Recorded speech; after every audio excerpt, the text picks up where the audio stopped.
મિત્રો, ટેટ 1 અને ટેટ 2ની પરીક્ષા આપેલા વિદ્યાર્થીઓને મેરિટ માટેનો પ્રશ્ન હતો.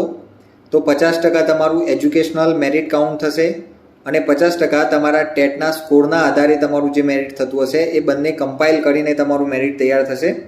એના સિવાય ટેટ 1 અને ટેટ 2ના પ્રમાણપત્રોની વેલિડિટી હવે પછીથી 5 વર્ષ અથવા તો 5 વર્ષ પહેલાં જો NCTE કોઈપણ પ્રકારનો પરીક્ષામાં બદલાવ લાવે છે તો ત્યાં સુધીની રહેશે. 2023માં જે પણ વિદ્યાર્થીઓએ ટેટની પરીક્ષા પાસ કરેલી છે એ વિદ્યાર્થીઓ ખાસ ધ્યાનમાં લે કે હવે પછી 5 વર્ષ સુધી જો કોઈ પણ પરીક્ષા પદ્ધતિમાં ચેન્જ નથી થતો તો 5 વર્ષ સુધી તમારું પ્રમાણપત્ર માન્ય ગણાશે, અથવા 5 વર્ષ પહેલાં જો પ્રિલિમ્સ કે મેન્સ એવી પરીક્ષા પદ્ધતિનો ચેન્જ થયો તો પછી તમારું પ્રમાણપત્ર ત્યાં સુધી જ માન્ય ગણાશે.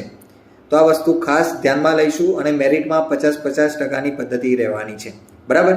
તો ખાસ આ બાબતે સ્પષ્ટતા